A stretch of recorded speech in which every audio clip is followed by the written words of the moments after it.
Welcome to the Living Medicine podcast, where we talk about ethical medical use of psychedelic psychotherapy, teaching skills, examining the issues, and interviewing interesting people. Now let's start today's show.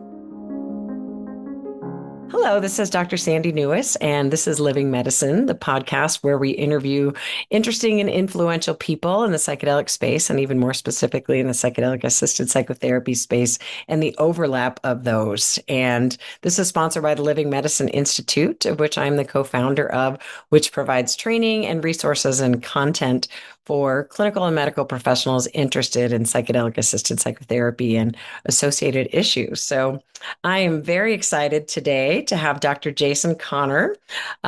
Jason is it Dr. Konner? Do you want to be called Dr. Konner or You Jason? can call me Jason. Podcast. Okay, great. Good. All right. So Jason is a cancer doctor, researcher, and cancer survivor.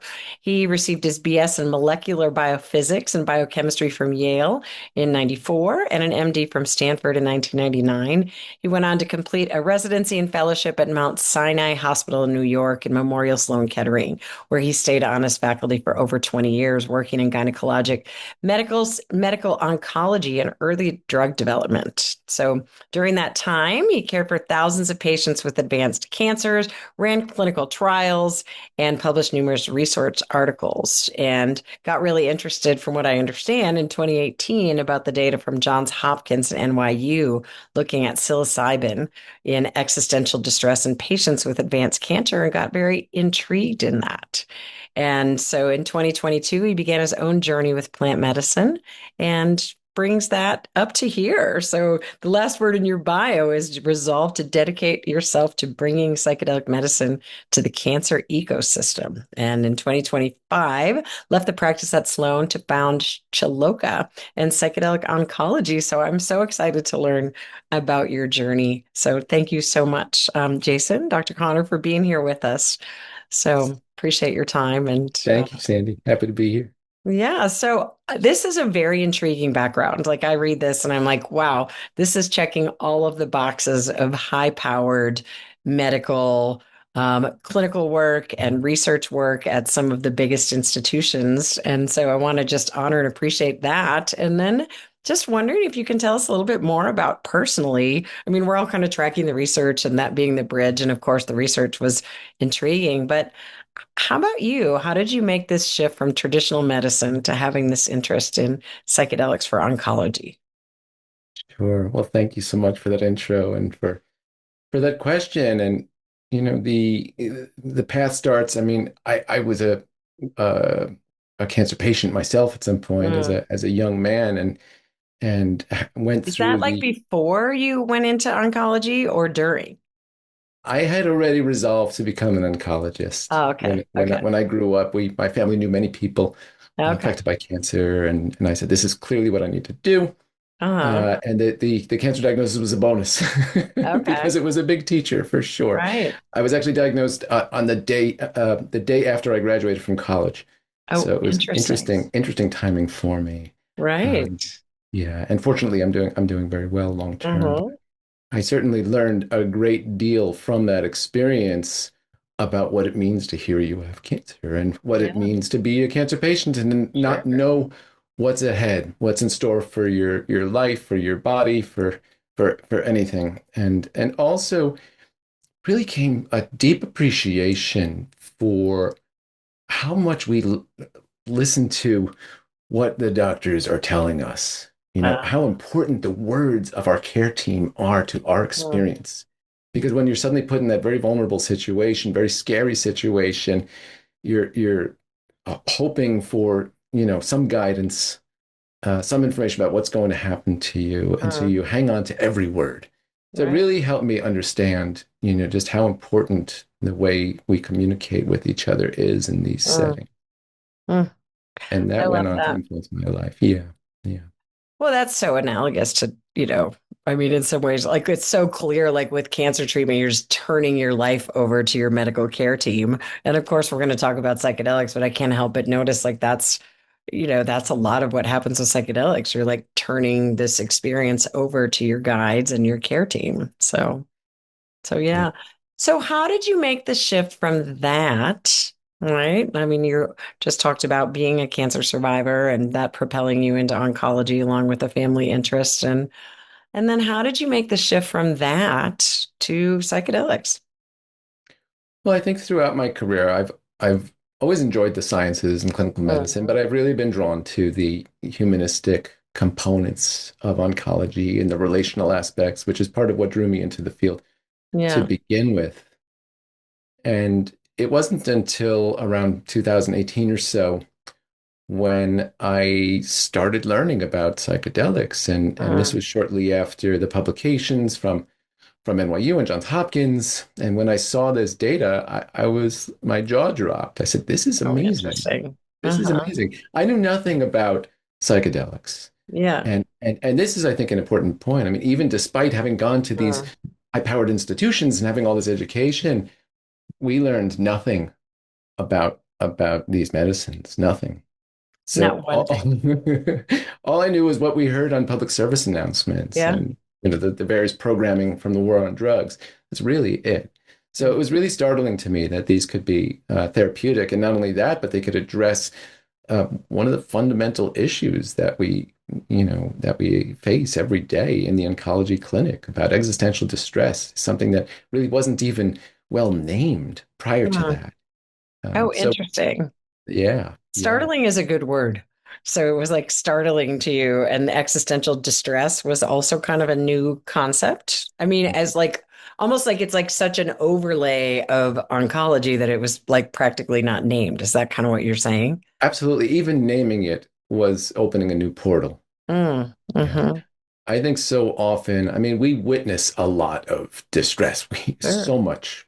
Yeah. And a lot of it falls onto the medical oncologists to Mm, manage. hmm. And so often we just label everything as depression and anxiety. Mm, And we throw medications, SSRIs, benzodiazepines in the hopes of alleviating this discomfort. And we don't get very far with that. right. It's a little bit helpful sometimes. Yeah. But ultimately, we're really not getting to the fundamental issues that Right. are really causing so much of this distress. And finally, this was a new way of looking at it and a new way of treating it. So that was really eye-opening and super intriguing. Hmm. So after that, I thought everybody was going to be talking about this, but it wasn't mentioned. It wasn't being discussed in the medical oncology conferences. Mm, There was gradual information coming out in the mental health professions, but we weren't talking about it, and I was really intrigued because this is so much of what we do, so much right. of what we do. I mean, So but you were really captured by that particular piece, the existential dread and the existential angst that everybody that you were working with showed up with. yeah, yeah, Mm, and for me, I thought about it. I wasn't sure what to do with this information. I would say that my experience when my father was dying was mm, actually also very strongly impactful for me because witnessing his process and being with him, he didn't he wasn't using any psychedelic medications, but mm. he may have had some DMT releases. I don't know what was going on, but he Right. became very open and loving and had a variety of hallucinations as part of his Interesting. illness. Uh-huh. And he told me that was the only time he felt ease from his pain Mm. and his distress. And so for me, there was like a light that went off, and I said, hallucination can be a good thing. Oh, Which interesting. in allopathic medicine, we generally see hallucinations as toxicity, side effects. It's bad. It's something that needs Right. Haldol. And so when when I witnessed this, I really put the pieces together and said, "Hey, maybe there's something to this." And I started contacting um, people at my hospital, Hmm. senior administrators saying, we need to study this. We need to look at this. This is something potentially really big, but there wasn't much interest at the time. People were very dismissive about these data When you and say dubious this, are you talking about psychedelics or are you talking about the psychedelics, hallucinations? psychedelics, Okay. Okay. psychedelics. Yeah. Mhm. So nothing really happened. And, I kind of put this in the back of my mind and said, okay, well, maybe one day I will explore this or the field will develop. We'll see. Yeah. And I put it aside. And things changed during COVID. So COVID came, and being an oncologist is not an easy job in normal No. times. But when you add the stresses of the pandemic on top of that, it was really rough. And I would say, the first 6 months of COVID were almost sort of exciting. You didn't know if you were going to live or die, but suddenly you were an essential worker and people are clapping for you and you have meaning in your life and you're, You're like a celebrity. I'm like yeah, taking yeah, risks. I'm here on the front lines. yeah. But after about 6 months, it starts getting old. It goes from acute COVID to sort of chronic COVID, at least functionally for how we're experiencing the pandemic. And eventually, after a year or two, the world seems to be opening up and people are getting back to normal. But in the clinical arena, we're still in pandemic. And that was really rough. We didn't have days off. Working was really difficult, Mm. gowning up, dealing with the added, medical stresses and social stresses and everything that everybody was experiencing. Well, And plus, I so, would imagine for patients having to deal with these really, really hard chunks of time and experiences by themselves. I mean, I would imagine you had to limit contact, especially in the beginning, with who could be in there with yeah, them. And so that's going to fall on you. absolutely. It was awful because Mm. the care that you can give over telehealth just doesn't compare with the Right. in-person care. There's definitely some benefits to it. There are a Sure. lot of benefits in terms of ease and convenience, but you miss a lot of the relational aspect. You miss a lot of Mhm. the holistic clinical components of this. Yeah. And Yeah. so, yeah. Well, what ultimately happened is rates of burnout went up, and I was not excluded from that. So we were pretty fried.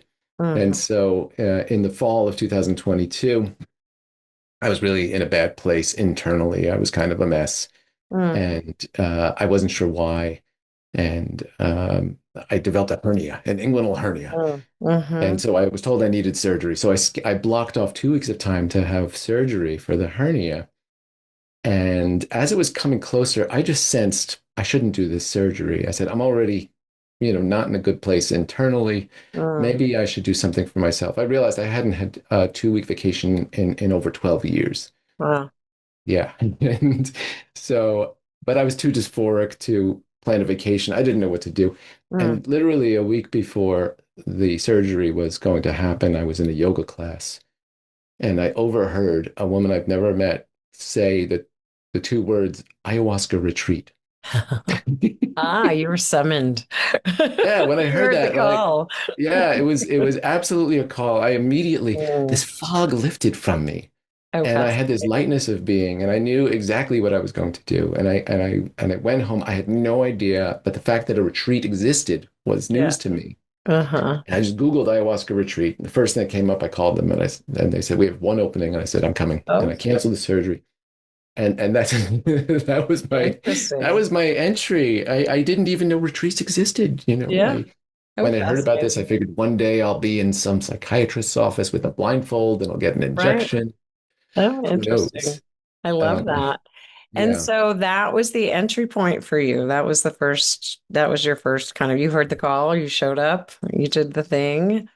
And then indeed. out of that was that this whole organization was born? Well, not immediately. It took another three Yeah. years. I Yeah. mean, there were that week was a really intense and Yeah. powerful and transformational week. It was really difficult. It was really Mm-hmm. amazing and everything in between. Mm-hmm. But I came out of it with a few conclusions over time. One was that I had really healed my own relationship with death. Mm. And so that was something that had plagued me my whole life since I was Oh, a interesting. tween. I had a fear of Uh-huh. death. I was Yeah. a materialist, rationalist, Mm. atheist, Mm. science-oriented person. So there weren't very good answers to the big Right. picture here. Yeah. And so suddenly there were, and I thought this was the most extraordinary thing. I mean, I just never thought there was any way out of this predicament that I was in. Mm. And I didn't need to adopt any faith in any ideology or anything. I just needed to have an experience. And Yeah. suddenly the meaning of some of these data that I had read came to life in just an Oh, extraordinary interesting. way. Uh-huh. And an experiential wisdom that's just you can't really get. So the other thing that happened is the medicine not only showed me how burnt out I was, but also helped me heal that in Yeah. a substantial way by just Yeah. feeling grief and Oh, pain and just interesting. recognizing all this that I was carrying and releasing a lot of energy and purging and Mm-hmm. so many things that were happening that were so incredibly beneficial for me. Mm-hmm. And so, when I came back, I'm just like, you Oh, know, interesting. we got Yeah. to talk about this. This is Yeah. really relevant. But over time, really, I became a better doctor. Mm-hmm. I was Yeah. just no longer bringing my own fears in the room and projecting them onto the patient. Oh, that's a huge thing, what you just said right there. Right. Oh, Like I can only enormous. imagine if you come to terms with your own fears of death, then you're going to be in a much different space when you're dealing with patients. 100%. Mhm. Because suddenly I was able to really have those difficult conversations Right. Yeah. without shying away from them, without Mm, fearing them, without avoiding them, being mm. fully present with Well, some and of the that's most, such a taboo in our culture. Like, I yeah, mean, to be blunt, I remember when my aunt got diagnosed with a very fast acting cancer, and I just actually said to her, like, what does it feel like to know that you're going to die? And she just burst into tears. She was like, nobody's actually like just said that to me. yeah, You yeah, know, like that's yeah. so impressive. Like, Yeah. And so, so often, even within professions like oncology, where we're mhm, dealing with life-threatening illness all the time, there's still an avoidance and there's still a stigma of these conversations, right. and they are essential. You shouldn't need a family member to tell you to Totally. start talking, to open the conversation about death. So Hmm. it's really, I mean, that alone is so impactful. Yeah. And not only that, but I was able to do that without depleting myself and without Yeah. inducing nightmares and, anxiety and all sorts of things. I was Oh, well, able to that's huge. Like you could show just up. do it from a place of heartfelt authenticity. Yeah. I Yeah. mean, that's amazing. And I'm sure your patients felt that. They So, did. They did. They yeah. did. And So let's talk about the organization then. So, that kind of moving into Chiloka and psychedelic oncology. So tell us just a little bit about the organization and what needs do you see it filling?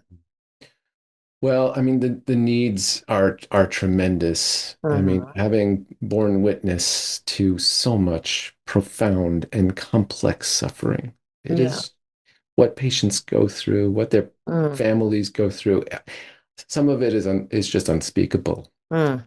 and it's absolutely awful. Yeah. And cancer is bad. There's no way around it. And Right. the psychedelics aren't going Cancer to sucks. magically fix them all, Yeah. but there's a certain type of certain Mm, discomforts and certain bad things that are unavoidable. But there's also evidently large layers of suffering on top of mm, the minimum discomfort in terms of the trauma, the sure. unprocessed grief, the existential dread, the fracturing of relationships Mm, and at work and with friends and with family. So and fears. There is a switch that goes on when you have a cancer diagnosis. Suddenly everything changes. You don't mm. know what's coming. And there's a real contraction that's just natural Yeah. because your life is in danger. And even patients who are doing well clinically have the trauma of what they just went through behind them and the fear of the uncertainty in front of them. And it's so hard to just sort of live in the present moment. Hmm. And Yeah. so there, yeah. Well, and so kind of the need then that the organization, so trying to kind of fill some of those gaps. And then, how do psychedelics kind of, so I mean that kind of like how do psychedelics help patients and families like to be more specific with those pieces? And then how does the organization aim to help with that? Yeah. I mean, it's a huge question Right, for I know sure. we could talk for that about for hours, but Yeah. I mean, um, I think that the resources that we currently have and bring to this are just clearly inadequate. hmm, We don't do enough, and we don't yeah. have enough. Even when we're able to get patients to see psychiatrists, or social workers or other care members, not enough happens because, like we were saying before, we're really not addressing the underlying issues. And, Mhm. the allopathic model is often kind of suppressing some emotions rather than addressing them and allowing them to be felt and heard. And I Well, think and that even like as a person who has supported people with cancer, like there's a lot of pressure to be like, you got this, you can fight this. But what about when that's not the path? What about absolutely, when some mix of acceptance and, fight is, or just acceptance you're is hitting on the something path? huge. You're hitting Yeah. on something huge because I think making peace with reality, accepting and facing reality is so valuable and so Yeah. healing and so seldom done. And I think the war on cancer narrative has been really damaging for the most part. Mm-hmm. And it tells people you have to force, this toxic positivity comes in and this warrior mentality, and these things are really draining. And Yeah. and sometimes they're motivating and sometimes they're helpful, but for the most part, they bring in this violent narrative, this soldier on mentality that's really not aligned with the real human experience that we're Mm-hmm. going through. Well, and I would think, on some level, what I feel is it blocks relationship. Like if I can't just be like authentically acknowledging, like, hey, what's it like for you to be facing the reality that you could die, or Absolutely. that this treatment is kind of awful. Like, Yeah. how's Yeah. that? So often, Like, yeah, so often that's judged as giving up, right? mm-hmm. That's judged as not being tough, not fighting. You always have to Yeah. fight. Yeah. Well, and And it's interesting. I can't help but, think about like I'm really into parallel process. So one thing is like another thing. And to me it seems like I'm just kind of sitting here marveling about how much that seems to reflect your own what you got out of that ayahuasca journey, like coming to terms with death, like recognizing that you could release these emotions and just settle in and, yeah, drop into the acceptance of what is. absolutely. And it doesn't mean that you stop treating the cancer. People Right, of still course. want to feel better. They still want to live longer. But doing that with the equanimity of holding both truths at the same time. Right. Because it would make inherent sense. Like if for you, if you could drop in and connect and lose that fear of death and not be battling your own internal process to show up for the patient, then that's going to be a parallel. Then if somebody can also be held in that more authentic way, then they're also going to have more strength to fight. Absolutely. Right. Absolutely. I mean, if that's the word we're using, but to, the strength to kind of keep up whatever they decide or need to keep up. Absolutely. And I had several patients who had experience with Mhm. psychedelics while they were under my care. Oh, interesting. It was really instructive to me to witness them. Yeah. And they had, uniformly extraordinary experiences, but taking care of them after this healing work had begun was a totally different experience. So Mm, often during the day, we're reviewing a lot of test results. We're talking about what might happen in the future, what to expect in the scan going through. But when I would see these patients, we would talk about their interests. We would talk a yeah. little bit about the cancer, Yeah. more about their personal lives, what's alive for them right now. Hmm. They were having a different journey. Mm, And for me, that was really telling because yeah. they were dealing with really difficult situations and handling it in a very different way. That was really inspiring. Well, and I imagine you were too, right? So you're Absolutely. meeting. So I guess that kind of brings me to this kind of like mission of the organization. I mean, it sounds like you just named it.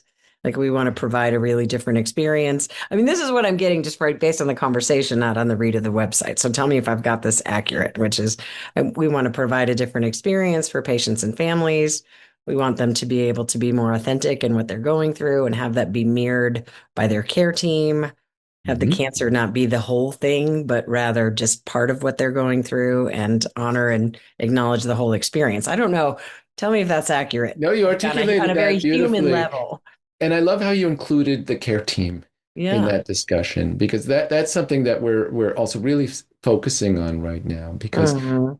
I think that that's an essential part of if we're going to be in an era where these medicines are going to help patients, it's going to be extremely valuable and maybe even essential that healthcare providers also understand, accept, acknowledge, and even experience these medicines for Hmm. patients to have that full healing. I mean, Yeah. yeah, I So when we talked, we always kind of do a preliminary talk beforehand. And when we talked, you mentioned the importance you wanted to provide psychedelic literacy for medical providers. So can you define that and, what that sort of mission and goal would be? yeah, absolutely, absolutely. I think when we're looking at what's happening with the state regulated models, we're seeing an increasingly medicalized approach. I think that there's a sense among legislators that this is going to be safe and we'll have appropriate guardrails if it's kept in the hands of the MDs and the medical system. Mhm. But the irony of all that is that the medical system doesn't know much about this. Right. And in fact, the whole approach to care is so different from the allopathic model Mm, that in some ways we're trying to put a square peg into a round hole. mm, And so ultimately, if we're going to be the stewards of this medicine, whether we choose to or not, the system is sort of putting this uh, onus on the medical system. It really behooves us mm, to understand what it is mm. that we are going to be the inadvertent gatekeepers of Yeah. for safety and efficacy reasons, and also to just enhance the whole relational and holistic aspect of the cancer journey. You just said two things that the first one kind of cracked me up. You're like, you said something to the effect of like, it makes inherent sense that you would know what this is if you are expected to be the steward of it. Like, duh, right? Like, I don't mean you're dumb, but like, it's just kind of like, but I get it. Like, that's just not, you have lived experience that's just not the way it's going. Yeah. I mean, when you look at the cannabis experience, Mm, we've seen the laws change dramatically yeah. over the last 10 or 15 years. And within oncology practice, there's tremendous interest and acceptance in Hmm. the patient community. And Hmm. there's still very little guidance coming from the medical community, at least on the East Coast. I think things are a little better out west. And what's happening is that patients need to go either to dispensaries and hope the person behind the counter knows what they're talking about, uh, or there's a cottage industry that's been set up of docs who are willing to prescribe medical marijuana, whether they're the most competent providers or not. They're the ones willing to prescribe it. And Hmm. so, because they're the gatekeepers, suddenly they could cash in on that. And For sure. I think that that's not the best. I could see the psychedelic model falling into similar pitfalls. That's a really important point. Let's just kind of, because I'm aware of what it's like in Florida based on family members, and there's a lot of skepticism of going to like, cannabispotdoctor.com, right? You pay your Hmm. money and you get your prescription. And Yep. that may or may, some of them probably provide a wonderful service and education, and some may or may not. But Yeah. that doesn't feel like a good medical care to some of the people that I've spoken to. Yeah. Yeah. And I think that's the case. And partly because the system as it currently is, the medical system is not ensuring that we all have cannabis literacy. Right. We're not taught about the details of this, the nuances of this in medical school. We don't have, many CME trainings about this. It's starting. There's people who are dedicating themselves to this. But in psychedelics, I think we know even less Yeah. as a community. And I think that the importance of our understanding this is even greater because the potential for benefit and the potential for harm are enhanced with psychedelics. Oh. So I want to talk about that benefit and harm piece, but I am going to just ask you a question kind of that, it kind of might be out of the blue, but not really. But, is what are your thoughts on like, you kind of mentioned to it about the importance of not only, medical providers having psychedelic literacy, but having their own experience with the medicine. Where do you stand on that continuum? Yeah. Well, I mean, my personal experience is that it made me a better and happier and more fulfilled doctor Right. on so many levels.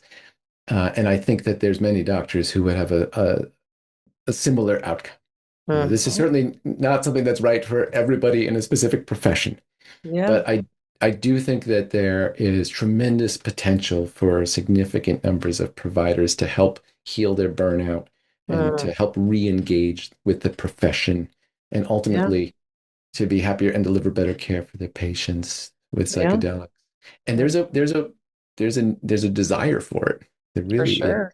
Yeah. There really Yeah, I is. mean, that's just one of the things that being like, the steward, running a training program that is all about, offering people experience with the medicine, specifically ketamine, is that there's a degree of pushback on that. Would we require a, medical provider to take an antidepressant or any other medicine and I personally don't think it's the same at all. I think understanding the rhythm and what can happen and the process of, dropping in and being with and, being present with what comes up is really essential to really understanding and working with clients or patients.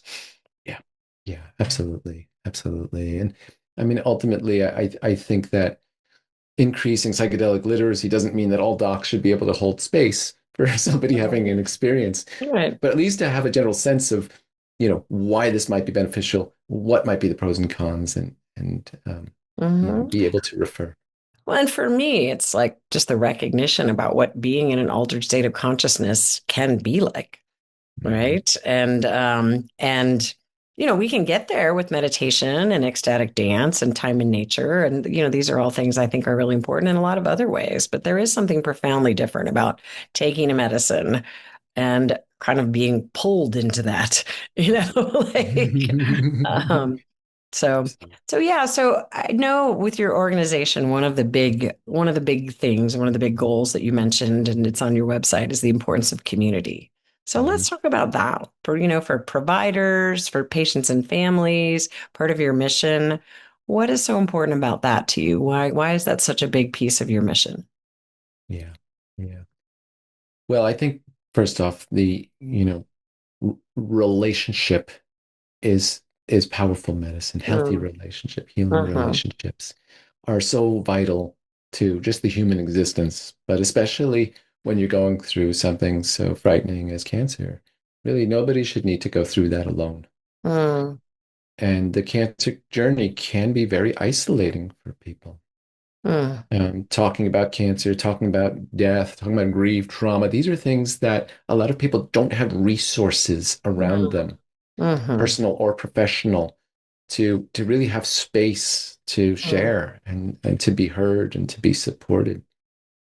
And so I think this is also true about the psychedelic experience. mm, Having a psychedelic experience sometimes separates you from the crowd.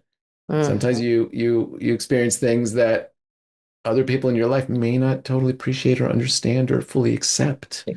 You were just But high. What are you talking about? You're just yeah, high. Right? yeah. Kaboom, shut down. So if we're talking about psychedelics and cancer, suddenly they're two, potentially isolating, um, factors in somebody's life, Mm, and community can be so valuable and so healing mm, for either. And so, mm, within oncology, sometimes patients seek out support groups, but so often they're not helpful. They're often harmful mm. because the Okay. way that they're held is not very supportive. They become grounds for sort of trauma dumping.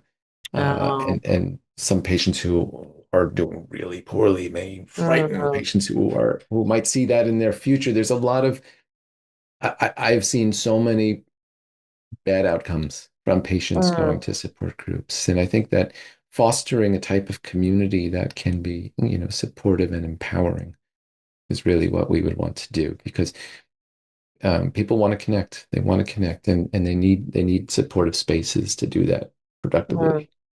That's so interesting because I'm thinking about, the integration that I do with clients and some of the group work that I do, part of the training program and just in my own personal work. And, thinking about that exploration of the mysterious aspects and the exploration of just what it's like to be in that altered state of consciousness, of which certainly cancer is. I mean, Mhm. that in and of itself is its own altered state of consciousness. You're out of sync with the rest of the world. You're under the influence of medication. You're sick. Mhm. Right. You Mhm. might be having, quote, hallucinations that may or may not be mystical and spiritual experiences that, Right. how do you talk to other people in your life about those aspects? Is that kind of what you're talking about?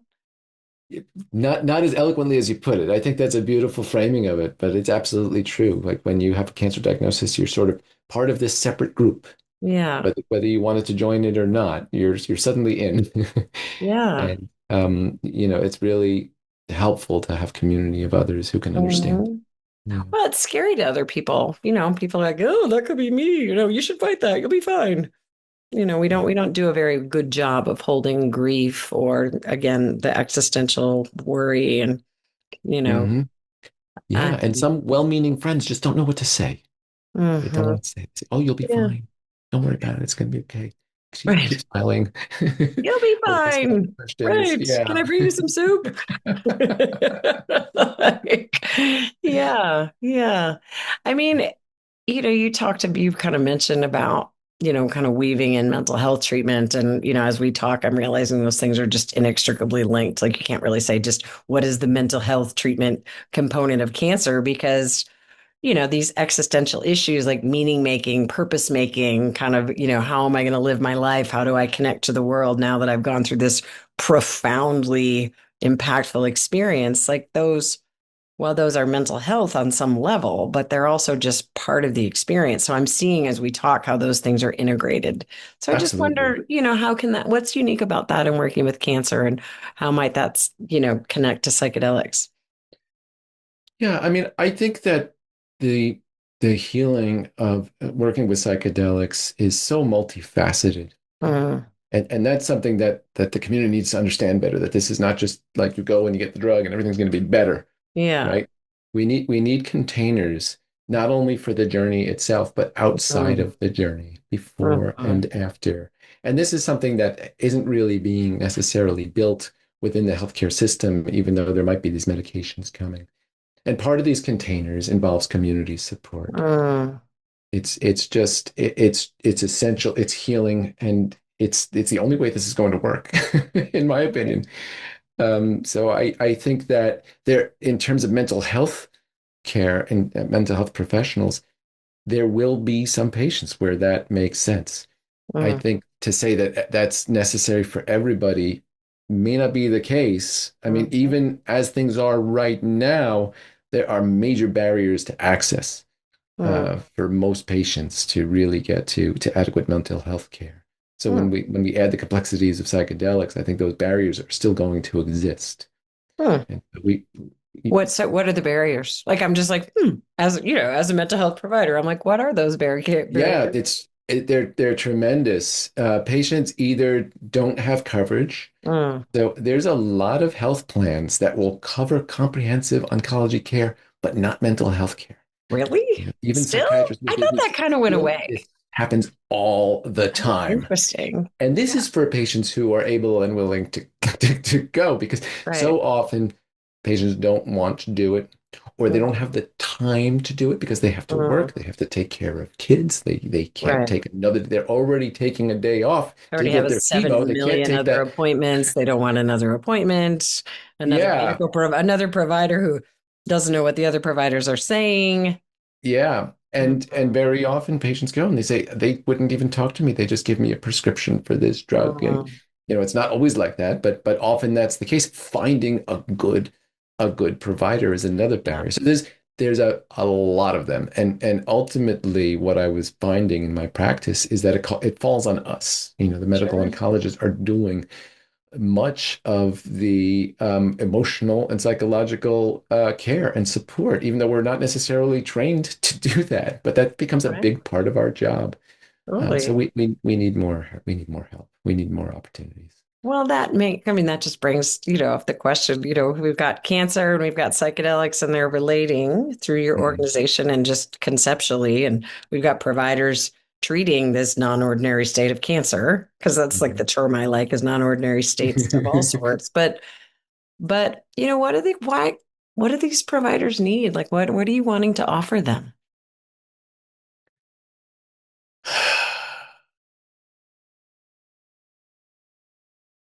I think they need grounding in their bodies. Mhm. I think at present they are working in a really difficult system. Mm, We have a lot of third care or third party third parties who are controlling the medical system and making the most money from the medical system, Mm, and they are not on the ground and facing patients. And the mm, healthcare providers are sort of in between this matrix and mm, the patients and trying to maintain their personal values and moral integrity in what they're doing within a system that is increasingly asking of them to do something else, to wow. bill, to see more patients, to not necessarily give the best care and not necessarily give human care. And so Mm. we're being put in an increasingly untenable situation. I think that's part of why burnout is so prevalent. So I think that Would you call that moral injury? absolutely, Yeah. Yeah. I can absolutely, see that being awful. yeah, yeah, because people go into this with a passion. Hmm. This is a calling. It's a Sure. passion, and Yeah. they invest 10 to 15 years of training and go into debt because they really want to do something Right. good for the world, Yeah. and then suddenly spending your days billing Mm, and filling out notes and dictating notes and seeing 30 patients in 7 hours is just not consistent with their dharma. And hmm. that eats away at people. So we need to do our best to sort of be resourced and to Mm, be clear and know that what we're doing is okay, is what we still want to be doing.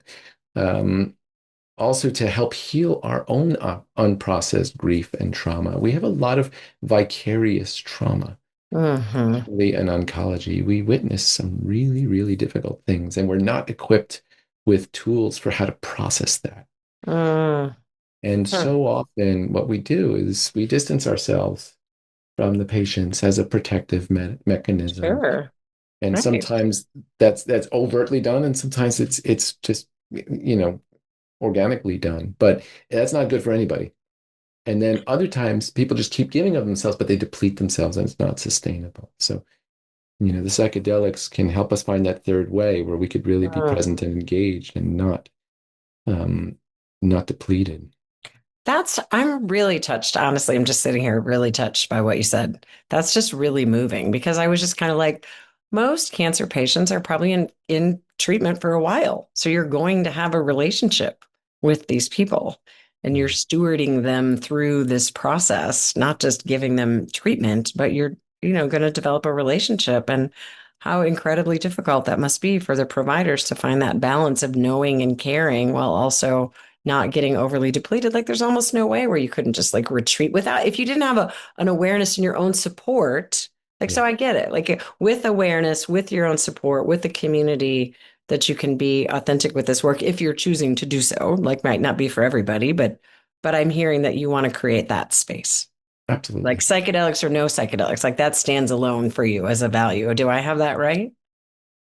Yeah, I mean, I think community in and of itself is Mm, tremendous mm. and can the psychedelics are helping us do this work that's outside of the space in a way, Yeah. Yeah. right? So say more about that. All Well, I right. think this comes back to the containers, and I think this comes Yeah. back to community. And I think some people, we've talked psychedelics, some are sometimes described as non-specific amplifiers. Right. And so, what is it that we're amplifying? Yeah. And we really want to be very intentional about the types of communities that we generate and support, and the types of messages that we're trying to convey, and the resource that we want to give to people and empower them with. Hmm. Yeah. So I have three more questions I want to ask you. So within the time that we have. So about the psychedelics as non-specific amplifiers and fear of death. And then could there be a downside to this? And then just what else would you like to share? So maybe those things merge, right? Yeah. Sure, sure. So Well, we've touched on some of this, but yeah. I think fear of death is a big one. Mm. Yeah. You know, like what is it that we're doing in Hmm. oncology? People, we're trying to save people's lives. We're trying to prevent them from dying. People don't want to die. Right. And so but are we staying alive because of fear of death, or are we staying alive because of love of life? Oh, nice. That's a big one. Dun, dun, mic drop. No, that's huge. It is. It is. It Uh-huh. really cuts to the core of what it is that we're doing. And I Right. think being able to not only step more towards into the heart and towards love and towards gratitude, but also and to have this awareness of this and Mm. to have a value system that says, okay, I'm no longer loving life. Mm-hmm. I don't necessarily fear death. That's not my motivation. So this is the time to stop because so Mm. often patients and docs will Mm. go too far Yeah. because nobody wants to acknowledge that death is inevitable here and death is Yeah. happening. Right. So, you know, chemo is given to treat this fear. It's really not a great system. And our ICUs are packed Mm-hmm. with, and anybody who's worked with in an Totally. ICU, you'll see that one or two people are getting care that we might say is, okay, that's appropriate. This is somebody who might have a meaningful chance of living. But the majority of the ICU, we know that nobody's going to have a decent quality of life that's even possible here. And it's really a psychosocial issue that's driving Mm. the care. And it's awful for patients. It's awful for families. It's awful for the system. The costs are enormous. I mean, it's so bad on so many levels. So I think that if we really cut to the core of why we're doing certain treatments, what is Mm. motivating this? What do we want? Is this really aligning with our values, or are we doing this out of fear? I Mm-hmm. think that could be just a tremendous empowerment for people going through this journey. I mean, that makes sense. So even if you are amplifying the fear of death, it's up. You can look at it. It's there. You can engage with it. Like Yeah, you I may mean, be amplifying other things as well I at the same time that help balance that. I'm not sure. I'm not sure if the fear of death is going to necessarily be amplified or maybe highlighted, maybe brought Highlighted. out and addressed. Mm-hmm. But I think that the mystical experience is Mm-hmm. something that can really help uh, For somebody sure. transcend that fear of death. Yeah. Yeah. And I mean, I hear that repeatedly. It's been your experience. It's been my experiences and many people. So I love that. So could there these we've talked a lot about the positive aspects and what could there be a downside? Like what do we need to be careful of? Oh, yeah.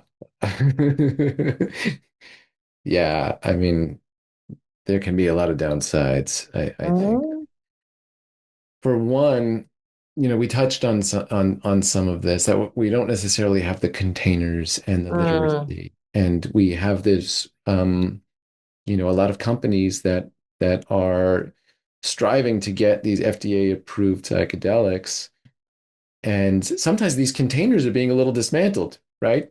Ever right. since the since Right. the failure of the Lycos Yeah. approval, registration Right. approval, where the FDA says we have no precedent Let's in just ditch the regulating therapy. therapy. What? Yeah. Okay.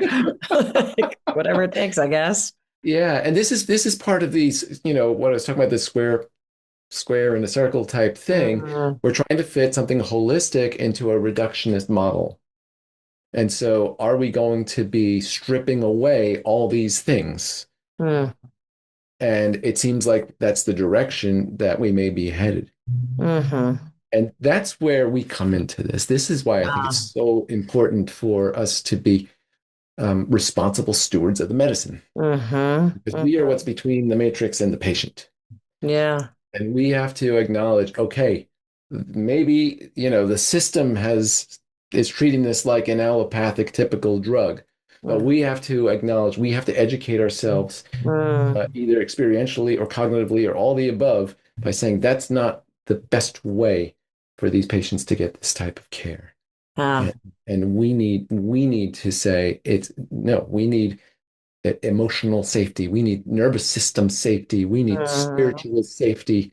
We need to be informed by indigenous wisdom. We need to bring this all, not to reject any of the scientific knowledge. We need to take that mm-hmm. as well. We need to bring the best of all wisdom traditions into this Yeah. so we get optimal care. But I think that if we just treat this like another drug, it's not going to be yielding the benefits that are the potential will be lost, and there can be a lot of damage. There can absolutely be a lot of harm, as we all Sure. well know with psychedelics if they're not handled with wisdom and care.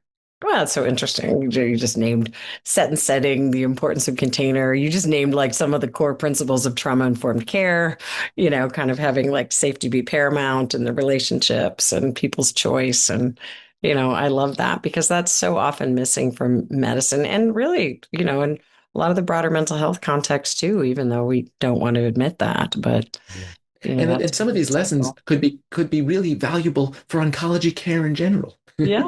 I mean, Yeah, what if we were just trauma informed, and what if we created spaces totally. that were safe for the nervous system, and we did co-regulation even without the psychedelics? It could really Hmm. change.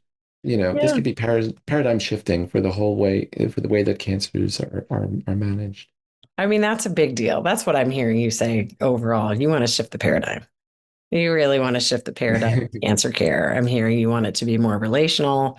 You want it to be more collaborative with the patient. You want to have it be more community based Yeah. and, kind of a stewardship. I know you're talking about psychedelics, but I'm hearing that even with the medical treatment too, like that, kind of a stewarding and a fostering of the relationships. So I love that. So what else would you like to share and how can we find you? So any like last words that you really want to get out there? And then how do people find you if they want to follow up or your organization? Sure, absolutely. Well, I'd say that a big part of what we want to offer is education Mm, and in terms of trainings, in terms on one-on-one coaching, in terms of guidance in many forms, education that's informed by many traditions, but also scientifically and clinically grounded.